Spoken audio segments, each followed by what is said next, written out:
pa rin po tayo ngayon sa isa sa mga terminal ng bus dito sa Cubao, Quezon City. Ito nga ang terminal na Baliwag Transit Incorporated at sa mga sandaling ito ay tuloy-tuloy pa rin po yung dating ng mga pasahero. Makikita po muli natin, meron na ng mga panibagong pila dyan dahil nga base doon sa nabanggit ko kanina, nasa 30 to 45 minutes yung interval ng dating at alis ng mga bus. So yung sasakyan po nila ay hindi pa dumarating sa mga sandaling ito pero nakapila na rin po sila para wala po magiging aberya at tuloy-tuloy po yung pagsakay. At once na mapuno na ay dire-diretso na sila. Sa mga sandali pong ito, nasa 1,000 na po yung mga pasahero na dumarating dito sa terminal ng bus po na ito at inasam pong 10,000 no, ang darating o daragsa sa terminal ng bus po na ito sa buong maghapon. At gaya nga na nabanggit ko, tuloy-tuloy naman po yung dating at alis ng mga bus. Sa ngayon, ang operation po nila umaalis ng 3 a.m. yung first trip at hanggang 11:30 p.m. po yung last trip. At sa November 1 and 2, normal na operasyon pero posible raw po na mag-extend yung kanilang operasyon depende sa dami ng mga darating na mga pasahero. Dahil dito po ay hindi niyo po kailangan mag-reserve, pwede po ang walk-in. Pero syempre, mas maganda pa rin kung talagang meron na kayong siguradong ticket papunta sa inyong mga pupuntahan. Samantala, magtanong lang po tayo dito, no? Kasi meron po akong nakausap kanina na isa sa mga pasahero, magbigay lang din po ng paalala, no? Dun sa nangyari sa kanyang karanasan. O, magandang umaga po sa inyo.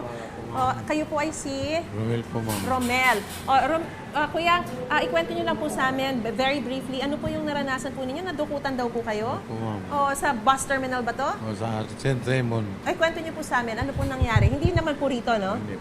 O, so ano po nangyari? Ba't kayo nadukutan? Eh, ma'am, ito yung cellphone ko, pinacharge ko pagdating ko. Nag-charge kayo? Oo, sa Baja. Ngayon, bumalik ko dito, doon sa upuan, nakatulog ako.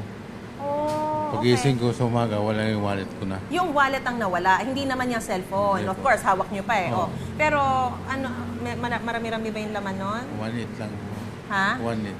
Okay. Tapos, paano? Saan po ba ang biyahe nyo po ngayon? Biyahe sana ako puntang Lingayen, Oo. Pangasinan. Ngayon, tinawagan ko yung pinsan ko, nandun na siya sa Masbate. O, Umuwi pero na. meron naman po kayong natitira pa na pambayad para dun sa ano nyo? Wala na po. Ay, nako. So, paano ngayon? Paano kayo magbabiyahe? Hindi ako makabiyahe. Naghihintay kayo ng ano? Oo. Merong magbibigay. Oo, sige. O sige, tingnan natin po kung ano mangyayari mamaya, ha? O sige. So, yan po. Salamat Kuya Romela. Mag-ingat po kayo, ha? Hawakan niyo mabuti. Safety niyo po yung ano, yung mga gamit niyo po. Bago lang. Oo, bago lang po kayo sa Maynila. O sige, usap tayo mamaya. Pero yan po mga kapuso, magsilbi sana ng aral yung mga ganito, no? Dahil katulad niyan, maraming mga pagod habang bumabiyahe kayo, nakakatulog kayo. Tapos yung mga iniiwan niyo pong mga gamit, baka, actually hindi naman po ito iniwan na gamit, nakatulog lang po siya at nanakaw po yung cellphone niya. So, mag-iingat lang po kayo at lagi niyo pong i-safety yung mga gamit ninyo sa inyo pong mga paglalakbay para kahit medyo maidlip kayo, walang mananakaw po sa inyo. Gusto mo bang mauna sa mga balita? Mag-subscribe na sa GMA Integrated News sa YouTube at tumutok sa unang balita.